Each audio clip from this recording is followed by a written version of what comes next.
সন্তান হারা কষ্ট বাবার অবশ্যই আছে। একটা বাবা জানে তার সন্তান তার হাতে মারা গেলে একটা, দুইটা না, চারটা সন্তান বাবা হিসাবে নবী কষ্ট পাইছে। কিন্তু নবীর কথা হলো আল্লাহ দিছে, আল্লাহ দিছে, আমি নবীর কোনো অভিযোগ নাই, কোনো অভিযোগ নাই।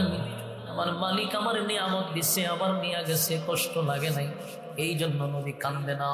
স্ত্রী চলে গেছে এই জন্য কান্দে না, সন্তান চলে গেছে এই জন্য কান্দে না, নিজে মাইর খাইছে এই জন্য কান্দে না।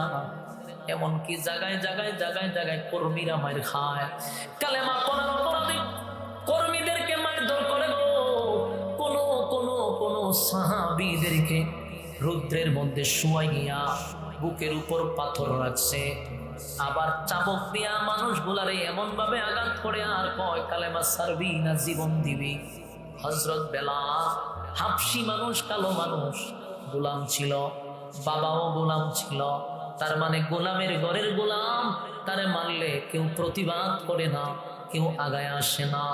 বেলাল ঘোষণা দিছে, আমার জীবন চলে গেলেও কোনো আফসোস নাই, আফসোস নাই, আমি আমার ইমানের উপরে অটল থেকে যদি আমি শাহাদাত বরণ করি, এই দুনিয়ার প্রয়োজন নাই, আল্লাহর তরি জান্নাত আমি পাবো, আমার মনে কোনো কষ্ট নাই। দুনিয়ার নেতারা মার খাইলে যদি প্রমোশন বাড়ে রে, আমার আল্লাহ কয় আমার বন্ধু আমার দল করতে গিয়ে মার খাইছে। সুবহানাল্লাহ। আল্লাহ কয় আমার বন্ধু আমার দল করতে গিয়ে মার খাইছে গো, আমার বন্ধু আমার দল করতে গিয়ে মার খাইছে, আমার বন্ধু তায়েফের ময়দানে রক্ত জড়াইছে, আমার বন্ধু আমার দল করতে গিয়ে দাওয়াত দিতে গিয়ে গালমন্দ শুনছে, আঘাতে আঘাতে নবী রক্তাক্ত হয়েছে। তাই আল্লাহ হয় আমারও সিদ্ধান্ত হলো আমার বন্ধুরে আমি এনজয় করাবো, আমার বন্ধুরে আমি ভ্রমণ করাবো। তবে বন্ধুর ভ্রমণটা হবে ব্যতিক্রম। দুনিয়ার নেতারা ভ্রমণ করে দুনিয়ায়, আমার বন্ধুরে আমি দুনিয়ায় ভ্রমণ করাবো না, আমার বন্ধুরে আমি দুনিয়ার থেকে 7 আসমানে ইনভাইট করবো। জোরে জোরে কোন আমার যুবক মালিক তার বন্ধু এনজয় করানোর জন্য জমিনে ইনভাইট করছে, 7 আসমানে নিয়ে গেছে। সুবহানাল্লাহ। 7 আসমান টপকাইয়া সিদরাতুল মুনতাহা পর্যন্ত জিবরাইল সফর সঙ্গী, জিবরাইল তার সফর সঙ্গী, প্রত্যেক আসমানে যায় এক একজন ফেরেশতা, এক একজন নবীর সঙ্গে নবীর সাক্ষাৎ হয়, সালাম বিনিময় হয়। 7 আসমানে চলে গেল, সিদরাতুল মুনতাহায় গিয়া হয় জিবরাইল কই হুজুর এখন যে প্রাইভেট কার আসবে, এই গাড়ির টিকিট আমাকে আল্লাহ দেয় নাই, শুধু একটা টিকিট আপনি ছাড়া এই গাড়িতে কেউ উঠবে না, আমারে মালিক টিকিট দেয় নাই। 7 আসমান পর্যন্ত সিদরাতুল মুনতাহা পর্যন্ত আপনার সফর সঙ্গী ছিলাম, এবার আপনি সিদরাতুল মুনতাহা থেকে বন্ধু আপনার টিকিট দিছে, আপনি একা একা রফ নামক একটা প্রাইভেট কার দিয়া নবীর নিয়ে গেছে আরশে আজিমে। চিৎকার দিয়া কোন সুবহানাল্লাহ। আল্লাহ আরশে আজিমে নিয়ে বন্ধুর সঙ্গে বন্ধুর সাক্ষাৎ, জান্নাত দেখাইলো, জাহান্নাম দেখাইলো, আল্লাহর সৃষ্টি জগৎ ঘুরাইয়া ঘুরাইয়া দেখাইয়া দেখাইয়া বন্ধুরে এনজয় করাইছে। আর বলছে বন্ধু এবার আসেন, দুনিয়ায় আপনাকে একটা গিফট করছিলাম, এই গিফটটা আপনাকে শুধু করছি না, এটা দিয়া দিছি। আল্লাহ নবীকে নিয়ে গেলেন হাউজে কাউসারের পারে, যেখানে হাউজে কাউসার, সেখানে নবীরে দাঁড় করাইছে। আল্লাহ নবী হাউজে কাউসার দেখে খুশিতে আনন্দে নবী আত্মহারা, আর বলে মালিক এত আনন্দ আমি কোথায় রাখবো, আমার গুনাহগার উম্মতকে পানি পান করানোর জন্য হাউজে কাউসারটা আল্লাহ বন্ধুরে দিয়া দিছে। জোরে জোরে কোন সুবহানাল্লাহ। আমার যুবক ভাই, দুনিয়াতে নেতারা মার খাইলে প্রমোশন বাড়ে রে, আমার আল্লাহ কয় আমার বন্ধু দুনিয়াতে আমার দল করতে গিয়ে এতগুলা মার খাইল, বন্ধু রক্তাক্ত হইল, আমি আল্লাহ আমার বন্ধুর প্রমোশন বাড়াইয়া দিলাম। অন্যদিকে বাইতুল মুকাদ্দাসে নবীরে ইমাম বানাইয়া আমার আল্লাহ উপাধি দিয়া দিল ইমামুল মুরসালিন। সমস্ত নবীদের ইমাম বানাইয়া দিছে, সমস্ত জগতের ইমাম বানাইয়া দিল। সেদিন আল্লাহর পয়গম্বরকে সব নবীদেরকে পিছনে রাখাইয়া নবীদের সব নবীদের ইমাম বানাইয়া দিছে। সুবহানাল্লাহ। আমার যুবক ভাই, কয়েকটা আঘাতে নবী আঘাতপ্রাপ্ত, কয়েকটা আঘাতে নবী ক্ষতবিক্ষত।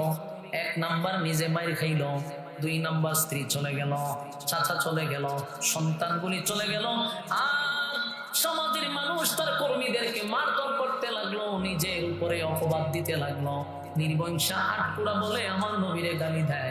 আল্লাহ তার বন্ধুরে খুশি করার জন্য সূরা কাউসার নাজিল করে। কোরআনের দুইটা সূরা, একটা হলো সূরা ইখলাস কুল পড়লাম, এটা শানে ইলাহি, শুধু আল্লাহর শান মান মর্যাদা নিয়ে আলোচনা।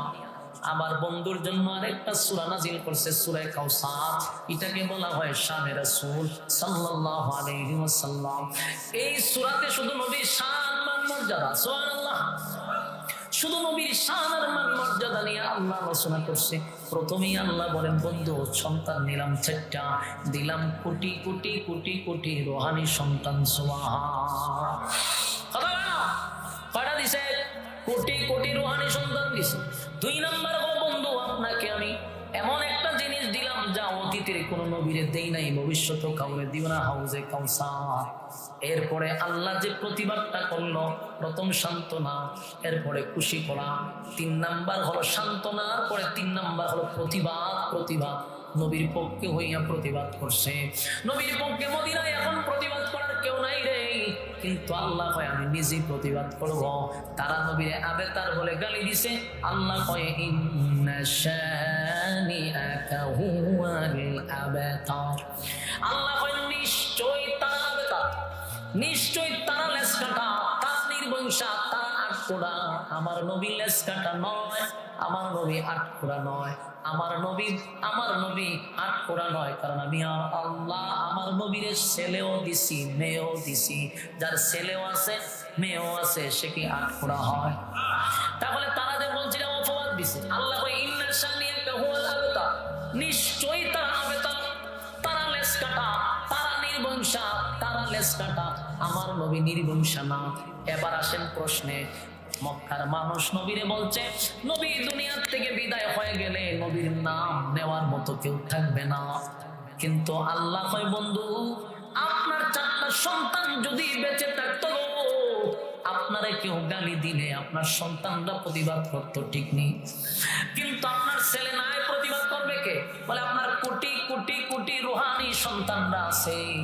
আপনি দুনিয়ার থেকে যাওয়ার 1500 বছর আজকে এই দিনেও নবীরে কেউ গালি দিলে আমরা রুহানি সন্তানটাকে ছেড়ে দেই?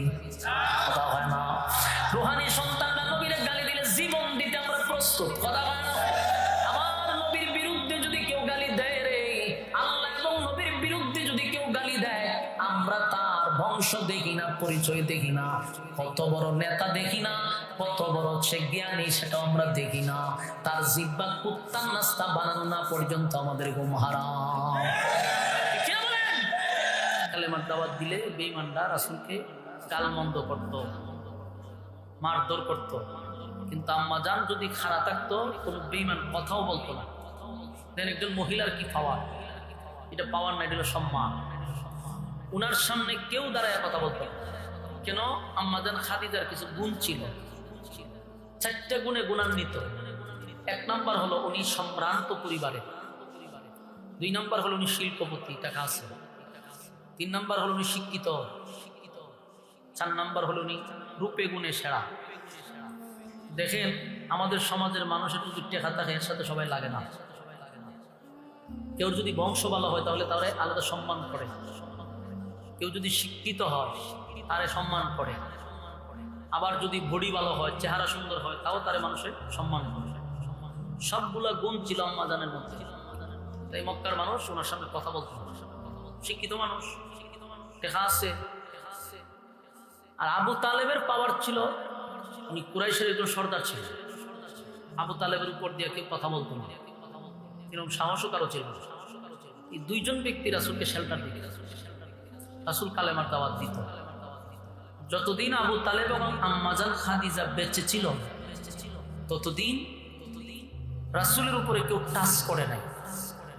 গালমন্দ করছে কিন্তু টাচ করে নাই।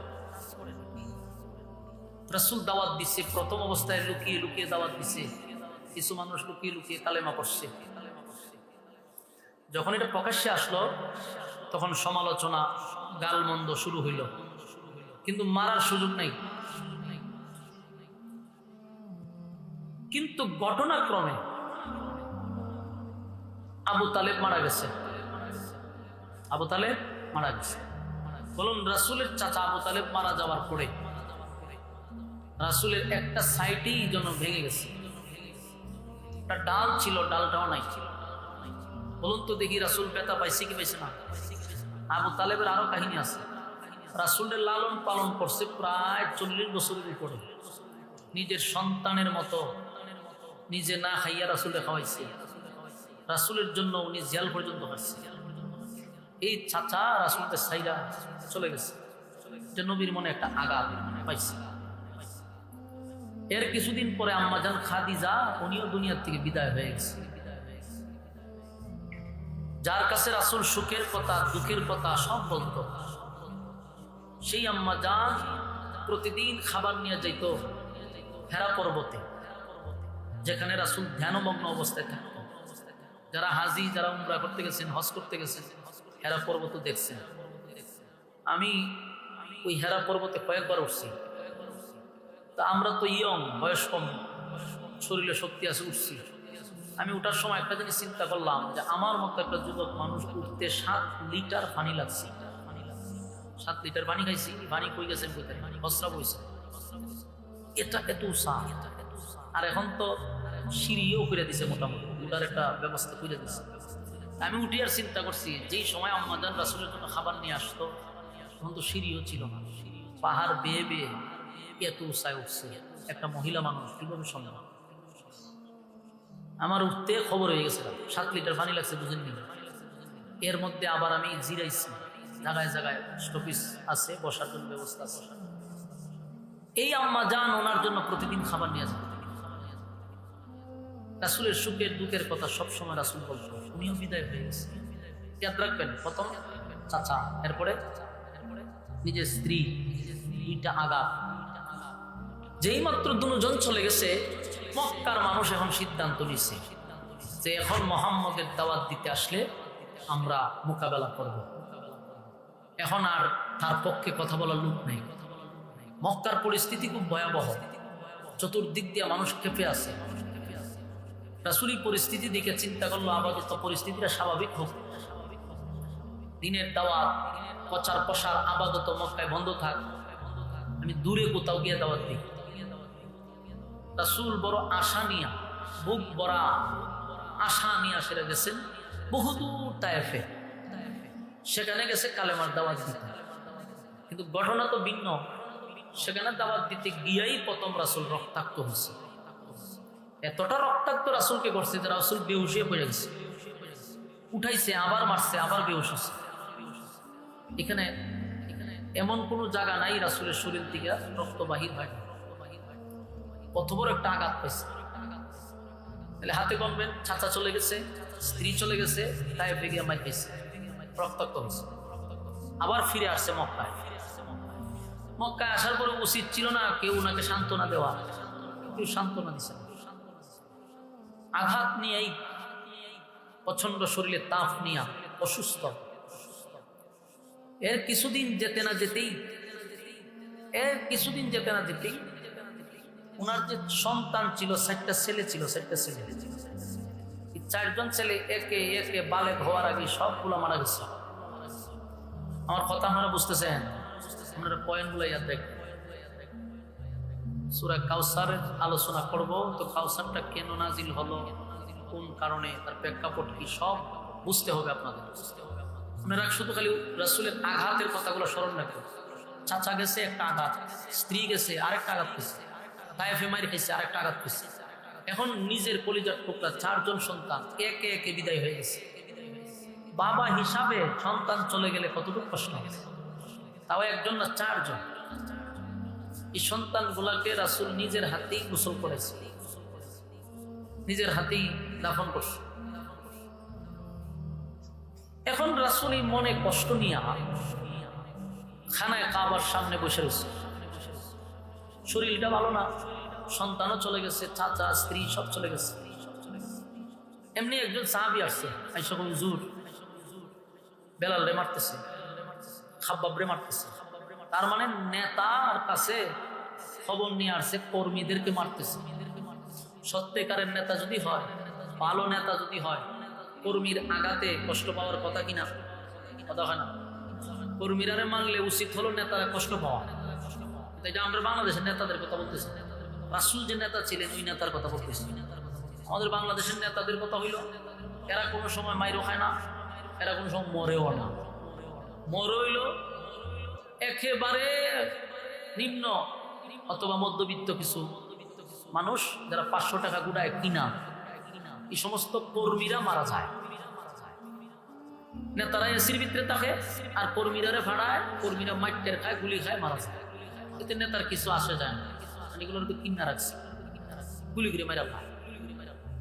নেতার মনে তো কষ্ট লাগে না, কিন্তু রাসূল তো এমন এক নেতা, কর্মীর কথা যখন শুনছে রাসূলের মনে অনেক কষ্ট হচ্ছে। কিন্তু বেলাল যে মারতেছে, খাব্বাব যে মারতেছে, বাঁচাইবো যে সুযোগ নাই, কারণ বেলাল গোলাম, একজন মালিকের আন্ডারে আছে।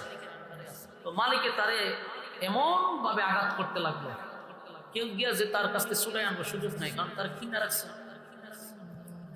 বুকের উপর হাতর দিয়া রাখছে, আবার উপরে শাবক দিয়া আঘাত করতেছে। কালো বেলাল মাইরের কারণে লাল হয়েছে, কেউ বাঁচাইতে আসে না। উমাইয়া আরো কয়েকটা আছে মিল্লা মারছে, খাব্বাবও গোলাম, তারও মারতেছে। নেতার কাছে বলতেছে হুজুর এইভাবে জায়গায় জায়গায় কর্মীদেরকে মারতেছে। বর্বরের যুক্ত মাইরেরও কৌশল মারাত্মক, বর্বরের স্টাইলে। জ্বলন্ত কয়লা, কয়লা চিনুননি? এই কয়লা যদি আপনি আগুন ধরান এটি জ্বলে থাকে, এই কয়লার মধ্যে খাব্বাবরে শোয়া রাখছে, জ্বলন্ত কয়লার মধ্যে। চামড়া পুড়ে গেছে, বসে গেছে, কয়লা গিয়া চামড়ার ভিতরে ঢুকে গেছে, গর্ত হয়ে গেছে। চিন্তা করছেন নির্যাতনের মাত্রা কি পরিমাণ? ঘটনাক্রমে রাসূল এগুলো শুনছে, এটা আরেকটা আঘাত। তাহলে আঘাতগুলো গুনতেছেন তো, এক চাচা চলে গেছে, স্ত্রী চলে গেছে, নিজের রক্তাক্ত হয়েছে, সন্তান চলে গেছে, কর্মীরা মার খাইতেছে। সব কষ্ট লইয়া রাসূল বৈশা রয়েছে কোথায়? খানায় খাবার সামনে। কিছুক্ষণ পরে আরেকজন লোক আসছে, আইসা বলে হুজুর আপনার যে শাসি আবু লাহাবের যে বউ, এই মহিলা গ্রামে গঞ্জে আপনার বিরুদ্ধে অপপ্রচার করতেছে, গালমন্দ করতেছে, আপনারে আবেতার বলে গালি দিছে। বলেন নাউজুবিল্লাহ। কি বইলা? আবেতার। আবেতার শব্দের অর্থ কি জানেন? নির্বংশা, আটপুরা, লেস কাটা। এখন নাউজুবিল্লাহ নাই, এর নাম হইল মুমিন সিং। রুমাল দিয়া মুখ বাইন্দতে বয়ে দেয়। রাসূলকে গালি দিছে কি বইলা? আবেতার বইলা। আপনারা তো নাউজুবিল্লাহ না এখন বুঝা হলো ইমানের দুর্বলতা আছে। আর ইমানের দুর্বলতা তো আমাদের আছেই। দেখেন আল্লাহরে গালি দিলাম, আমরা প্রতিবাদ আয় না। নামে মুসলমান নাকি? মুসলমানের ঘরে জন্ম নিছে, মুসলমান হচ্ছে না। এক নেতা হয় আমি মুসলমানও না হিন্দুও না, নেতা হয় আমি মুসলমানও না হিন্দুও না। আসলে প্রত্যেকের মূলে তারা টানে, ভিতরের কথা কিন্তু প্রকাশ হওয়া। আমরা যেটা ভিতরে লালন করবেন এটা একদিন বেরিয়ে যাবে। আল্লাহরে গালি দেওয়ার পরেও তার পক্ষে কথা বলার লোক বাংলাদেশ আছে। আফসোস আফসোস আফসোস, এই জাতির জন্য আফসোস। গালি দিছে যেমন আশ্চর্য হয়েছি, আবার তার পক্ষে নিছে এই লোকগুলো আমি আরো বেশি আশ্চর্য হয়েছি। মুসলমানের ঘরে আপনারা এখন পর্যন্ত এটা নিয়ন্ত্রণ করছেন না। আপনারা কমিটিটা তো ভাই ব্যর্থ কমিটি। এখানে দুইজন লোক দাঁড়ায় থাকলে হয়ে যাবে। এখানে সিল্লাসিলিটা করলে আমি আলোচনাটা কেমনে করতাম? আমার তো মন ছিল যায় এইদিকে। আলোচনাটা একটা ধ্যানে করলে কত ভালো হয়। এখানে তো সিল্লাসিলিতে আমি এখানে আলোচনা করি। 3বার 4বার কইলাম, কিন্তু এরা কোনো পদক্ষেপ নিছে না। মনোযোগ দিয়ে শুনেন। আল্লাহরে গালি দিছে, একটা অপরাধ তো হইছি, তার পক্ষে যারা নিতেছে এরা কি মনে করেন? সমান সমান না?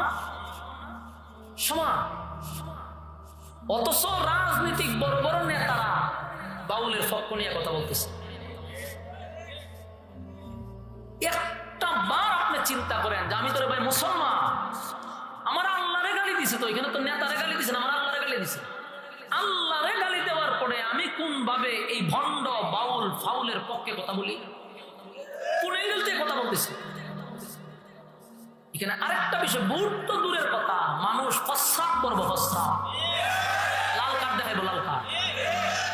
এদের মাথা মোটা, তো মাথা যদি মোটা না হইতো জিনিসটা চিন্তা করতো যে এই দেশটা হলো 96% দেশ, 96% মুসলমানের দেশ। মানুষ নামাজ পড়তে পারে না, রোজা রাখতে পারে না, ইবাদত করতে পারে না, ভিন্ন জিনিস।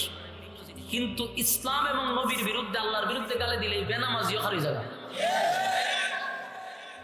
আমরা তো বোঝা দরকার যে বাউল ফাউল এদের সংখ্যা খুব কম, 2% না, 1% না। 1% খুশি করতে গিয়ে আপনি 96% বেজার করলেন। এটারই হয় মাথার যে গোবর থাকে। তোর 1% গোষ্ঠী গিলা তোর পক্ষে 96% আছে। তুই মুসলমানের পক্ষে কথা বল, আল্লাহর পক্ষে কথা বল। তোরে আমরা সবুজ কার্ড দেখাম, আর এখন জায়গা করছো তোর লাল কার্ড দেখাইলাম। বুঝতে পারবি যে কি পরিমাণ লাল কার্ড আসে সামনে। কারণ এদেশের মানুষ ইসলাম প্রিয় মানুষ, ইবাদত করতে পারে না, এটা ব্যক্তির ব্যর্থতা। কিন্তু আল্লাহ এবং রাসূলের বিরুদ্ধে কথা বললে ঠিকই লোকটা দাঁড়ায় যাবে। আমি অবাক হই, একটা বাউল নামক ফাউলদের পক্ষেও কথা বলে দেশের সুশীলরা।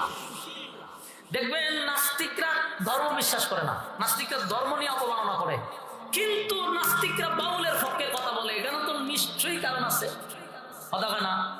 নাস্তিকদের এত মায়া কেন বাউলের জন্য? কারণ নাস্তিক আর ফাউল দুটোটা এক সুতায় বাঁধা, সবগুলোর মূল এক জায়গা। এই জন্য এদের পক্ষ নিচ্ছে দেখবেন আজকে সুশীলরা, রামরা, ভামরা। ইসলামের এত ভালো কাজ দেশে হচ্ছে, নাস্তিকদের কোনো কথা নাই, তো বাউলের পক্ষে কথা বলে। আমাদের উপদেষ্টাদের মধ্যে বাউলের পক্ষে কথা বলে। এনসিপি 2 দিনই সেনা দল গঠন করছে, হেও বাউলের পক্ষে কথা বলে। আরে রামবামের গোষ্ঠীরা, তারা মাথায় তো ঢুকাইবার দরকার, এটা 96% মুসলমানের দেশ। এই দেশের মানুষ যারা ইসলাম নিয়ে কথা বলে, মানুষ তাদের পক্ষে কথা বলে। যারা আল্লাহ এবং রাসূলকে ভালোবাসে, মানুষ তাদেরকে ভালোবাসে। মাঠে ঢুকবার আগে লাল কার্ড পাইলিস, মাঠে ঢুকছে না হলো লাল কার্ড পাইলিস, খেলবে কোন সময়? খেলার আগে তো লাল কার্ড। তো আমাদের ইমানের দুর্বলতার কারণে আজকে বাউলদের পক্ষে বাংলাদেশ এখনকার সরকার উল্টা বলে, যারা হামলা করছে এদেরকে আমরা গ্রেফতার করবো। ভাই, হামলা করলো কে? দেশটার মধ্যে অশান্তি সৃষ্টি করলো কে? শান্ত পরিবেশটাকে অশান্তি করলো কে? তাদেরকে গ্রেফতার করা। মুসলমানরা তো শান্ত, আমরা তো শান্তভাবে বসে রয়েছি, আমরা অশান্তি করলো কে? আমাদের ঘরে ঢিল মারলো কে? ঢিল মাইরা বেঙ্গুলরে সালাইয়া এখন খামড়াইছে যে বেঙ্গুলের উপরে আমরা মামলা দিব। বেঙ্গুল তো আছে বাসার ভিতরে, এটার মধ্যে ঢিল দিছে কে? বলুন, বেঙ্গুল খামড়াইলে কি বেঙ্গুলের অপরাধ না যে ঢিল দিছে তার অপরাধ? তো ঢিল দিছে যে হ্যাঁ গ্রেফতার কর। ঢিল দিলে তো বেঙ্গুল বাইরিব, বাইরিব তো খামড়াইব। মুসলমানের কলিজায় তুমি আঘাত দিবা, আমরা করে বসে থাকবো। এখন আমরা কামড় দিছি, এখন হয় যে সাপে কামড় দিছে তারা গ্রেফতার করে। তো সাপে তুই ঘরের মধ্যে গুতা দিলি কেন? সবগুলা মূলত হইল রাম আর বাম আর নাস্তিকরা বসে রয়েছে। প্রত্যেকটা জায়গায় বললেন নাস্তিক বসে রয়েছে। আমরা যতই টুপিওয়ালারা সরোয়ার দিয়ে উদ্যানে লাখ লাখ মানুষ দলা করি, আর আমরা যতই হুঙ্কার দিই, কাজ হবে না। কেন হবে না? সব জায়গায় তোর নাস্তিক বসা। এই জন্য আমার বক্তব্য হলো, আগামীতে ওই যে সমস্ত জায়গায় নাস্তিকরা বসা, আমরা সেখানে বসতে হবে। সেখানে যতক্ষণ না পর্যন্ত আমরা বসতে না পারবো, ততক্ষণ বাংলাদেশ আল্লাহ এবং রাসূল নিয়ে অবমাননা হইতেই থাকবে। আমরা কেন তাদের কাছে বিচার চাইতে থাকবো? আমরা নিজেরা বিচার করবো, নিজেরা বিচার করবো। এই শেয়ার আমাদেরকে আনতে হবে, সব টুপিওয়ালা এক হতে হবে। আগামী দিন আমাদের ইমানের পরীক্ষা শুরু হবে। লাল কার্ড দেখাই দিবেন জায়গা মতো গিয়া। প্রত্যেকটা এই ইমানের দায়িত্ব নিয়ে আমি কথা বলছি। আগামীতে আপনারা লাল কার্ড দেখাবেন নাস্তিকদেরকে। যেখানে বৈশা বিচার করা হয়, সেই চেয়ার আমাদের দরকার। না পর্যন্ত বাংলাদেশে যতই হুঙ্কার দেয় আর যতই কথা বলি, আমাদের পক্ষে নাস্তিকরা কাজ করবে না। দিন শেষে বাউলের পক্ষে কথা বলবো, ঠিক না? দিন শেষে আমরা বাউলের পক্ষে কথা বলতেছি। সব কথা রাখবেন মনে, সব কথা মনে রাখবেন। ঢালবেন কোন সময়? সময় মতো। কথা হয় না, ভিতরে সব জমা রাখেন, সিল মারার সময় এগুলার বহিঃপ্রকাশ ঘটাবেন ইনশাআল্লাহ। রাজি আছেন? সম্মানিত সুধী, তো রাসূল সাল্লাল্লাহু আলাইহি সাল্লামকে আবে তার বলে গালি দিছে। কার? ওই আবু লাহাবের বউ উম্মে জাম। কয় মানুষের কাছে গিয়া কয়, তোমরা যে মুহাম্মদের ধর্ম গ্রহণ করছো, মুহাম্মদরে তোমরা নবী মানতেছো, একত্ববাদী খুদার উপরে ঈমান আনতেছো, মুহাম্মদের তো বংশ থাকবে না, মুহাম্মদের নাম নেওয়ার মতো কেউ থাকবে না। কারণ দেখো না, তার 4টা ছেলে ছিল, সবগুলা মারা গেছে। ছেলে দিয়া বংশ হয়, ছেলেই নাই, মুহাম্মদের তো বংশই নাই। তাহলে এই ধর্ম তোমরা পালন করতেছো যেই ধর্মের কোনো বংশ নাই, এরকম ভাবে বিভিন্ন ভাবে অপবাদ নিজের আপন চাষি দিতেছে। নাউজুবিল্লাহ। এই খবর রাসূলের কাছে আসছে। এখন আপনারা হাতে গোনেন। এ ভাই আপনারা এখানে তাকায়েন না ভাই, ভিতরে বসেন, ভিতরে বসেন, ভিতরে বসেন, ভিতরে বসেন, মনোযোগ দিয়ে শুনেন। 1 নাম্বার চাচা চলে গেছে, আঘাত। 2 নাম্বার স্ত্রী চলে গেছে, আঘাত। 3 নাম্বার নিজে রক্তাক্ত হয়েছে, আঘাত। 4 নাম্বার সন্তান চলে গেছে, আঘাত। 5 নাম্বার নিজের কর্মীরা মার খাইতেছে, আঘাত। 6 নাম্বার নিজের মানুষগুলা অপপ্রচার করতেছে। রাসূল কাঁদতেছে, চোখ দিয়া পানি পড়তেছে টপ টপ করে। আল্লাহ জিবরাইল পাঠাইছে, সুবহান। জিবরাইল পাঠাইছে, পাঠাইয়া বলতেছে বন্ধু কান্দেন কেন? রাসূল কয় আমি কেন কান্দি আল্লাহ তো ভালো করে জানি। জানার পরে জিগান কেন? আপনি বললে আমার ভালো লাগে। সুবহানাল্লাহ। আমার যুবক ভাইরা কথাগুলি দিলের কান লাগায় শুনেন, একে একে মনে রাখবেন। 1 নাম্বার চাচা চলে গেছে, 2 নাম্বার স্ত্রী চলে গেছে, 3 নাম্বার নিজে রক্তাক্ত, 4 নাম্বার হলো নিজের 4টা সন্তান চলে গেল, 5 নাম্বার হলো কর্মীরা মার খায়, 6 নাম্বার নিজের মানুষ অপপ্রচার করে। সব ব্যথায় ব্যতীত হইয়া আল্লাহর হাবিব খানায় কাবার সামনে বৈশা চোখের পানি গুলো ছেড়ে দিয়া পয়গম্বর কান্দে। আল্লাহ ডাক দিয়া বলে বন্ধু আপনি কেন কান্দেন? কোন কারণে কান্দেন? আপনার কান্নার কারণ কি? পয়গম্বর বলেন মালিক 1 নাম্বার হলো আমার চাচাটা চলে গেছে, যেই চাচা ছোটবেলা থেকে নিয়ে আমাকে এই পর্যন্ত লালন পালন করছে, নিজে না খাইয়া চাচা আমার মুখে খাবার দিছে। আমার বিরুদ্ধে কেউ কথা বললে চাচা সর্বপ্রথম তরবারি লইয়া আগে দাঁড়াইছে। চাচা আমার সঙ্গে 3 বছর কারাবন্দী ছিল, এত কিছু চাচা সহ্য করলো। সেই কলিজার টুকরা চাচাটা ঈমান হারা হইয়া মারা গেছে। যদি ঈমান লইয়া মারা যাইতো মনে কষ্ট ছিল না, কিন্তু চাচাটা বেঈমান হইয়া মারা গেল, মনের মধ্যে একটা আঘাত। তারপরে আমার কোনো অভিযোগ নাই, আমার কোনো অভিযোগ নাই মালিক, কারণ আপনি নিয়ে গেছেন, এখানে কোনো অভিযোগ চলে না। 2 নাম্বার হলো আমার স্ত্রী, আমার কলিজার টুকরা প্রিয়তমা খাদিজা দুনিয়ার থেকে বিদায় হয়ে গেছে। আল্লাহ সুখের কথা দুঃখের কথা আমি খাদিজারে জানাইতাম, খাদিজা আমার সান্ত্বনা দিত। খাদিজাও চলে গেছে, আমার দুঃখ নাই, কারণ আপনি নিয়ে গেছেন, এখানে কোনো অভিযোগ চলে না। 3 নাম্বার হলো মালিক বড় আশা লইয়া, মনের মধ্যে বড় আশা লইয়া মামার দেশ তায়েফে গেলাম। তায়েফে গিয়া কালেমার দাওয়াত দিতে গিয়া ওখানকার মানুষ আমার এতভাবে পাথর মারছে, বৃষ্টির মতো পাথর, পাথর পাথরের আঘাতে আঘাতে আমার শরীর থেকে রক্ত বাহির হয়েছে। আমি বেহুশ হইয়া জমিনে পড়ে গেছি, আবার দাঁড় করাইয়া পাথর মারছে। আল্লাহ এতটা আঘাত পাইছি, আমার কষ্ট লাগছে না, কারণ আপনার দিনের জন্য, ইসলামের জন্য কালেমার দাওয়াত দিতে গিয়া মাইর খাইছি, আমার মনে কোনো কষ্ট নাই। আপনার দিন প্রচার করতে গিয়ে মাইর খাইছি, শাহাদাত বরণ করলেও আমার কোনো কষ্ট নাই। কিন্তু কেন আমি এই জন্য কান্দি না? আমার 1টা 2টা না 4টা সন্তান বালেগ হওয়ার আগেই দুনিয়ার থেকে বিদায় হয়ে গেছে মালিক। যদিও আমার কলিজার টুকরা সন্তানগুলি আপনি দিছেন, আপনি নিছেন, অভিযোগ চলে না, কিন্তু দেখবেন বাবার লাশ সন্তান কাঁধে নিতে পারে রে, কিন্তু সন্তানের লাশ বাবায় কাঁধে নিতে পারে না। বাবার জন্য এটা ভারী, বাবার জন্য বড় কষ্ট হয়। নিজের হাতে 1টা 2টা সন্তান নয় গো, 4টা ছেলের নবী নিজের হাতে গোসল করাইছে, নিজের হাতে নবী তার সন্তানকে গোসল করাইল, নিজের হাতে পয়গম্বর গোসল করাইয়া কাপড় পরাইল, তারপরে নিজে জানাজা পড়াইছে। জানাজা পড়াইয়া পয়গম্বর নিজের হাতে কাঁধে নিয়ে কবরে গেছে, কবরে গিয়া নিজের হাতে লাশ লামাইয়া দাফন কাফন করছে। সন্তান হারা কষ্ট বাবার অবশ্যই আছে। একটা বাবা জানে তার সন্তান তার হাতে মারা গেলে 1টা 2টা না 4টা সন্তান বাবা হিসাবে নবী কষ্ট পাইছে। কিন্তু নবীর কথা হলো আল্লাহ দিছে, আল্লাহ দিছে, আমি নবীর কোনো অভিযোগ নাই, কোনো অভিযোগ নাই। আমার মালিক আমার নিয়ামত দিচ্ছে, আবার নিয়ে গেছে, কষ্ট লাগে নাই, এই জন্য নবী কান্দে না। স্ত্রী চলে গেছে এই জন্য কান্দে না, সন্তান চলে গেছে এই জন্য কান্দে না, নিজে মায়ের খাইছে এই জন্য কান্দে না। এমনকি জায়গায় জায়গায় জায়গায় জায়গায় কর্মীরা মায়ের খায়, কালেমা পড়ার অপরাধী কর্মীদেরকে মারধর করে গো।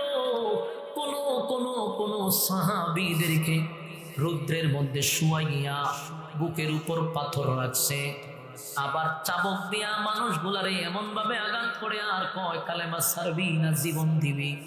হযরত বেলাল হাবশী মানুষ, কালো মানুষ, গোলাম ছিল, বাবাও গোলাম ছিল, তার মানে গোলামের ঘরের গোলাম, তারে মারলে কেউ প্রতিবাদ করে না, কেউ আগায় আসে না। বেলাল ঘোষণা দিছে, আমার জীবন চলে গেলেও কোনো আফসোস নাই, আফসোস নাই, আমি আমার ইমানের উপরে অটল থেকে যদি আমি শাহাদাত বরণ করি, এই দুনিয়ার প্রয়োজন নাই, আল্লাহর তরি জান্নাত আমি পাবো, আমার মনে কোনো কষ্ট নাই। যত মারে তত বলে আহাত আহাত আহাত, জোরে কোন সুবহানাল্লাহ। এমন ভাবে নির্যাতনের এত মাত্রা বাড়াইছে, কিন্তু বেলালের জবান দিয়া আহাদ আহাদ এক আল্লাহ এক আল্লাহ বলে। অন্যদিকে খাব্বাবরে মারতে মারতে মারতে মারতে খাব্বাবরে নিয়ে জ্বলন্ত কয়লার মধ্যে শোয়া দিছে গো, কয়লার মধ্যে শোয়া দিছে, চামড়াগুলি পুড়ে গেছে, পিঠের মধ্যে বড় বড় গর্ত হয়ে গেছে। কিন্তু খাব্বাবেরও একই কথা, জীবন যাবে যাক, কিন্তু ঈমান দিতে পারবো না। সুবহানাল্লাহ।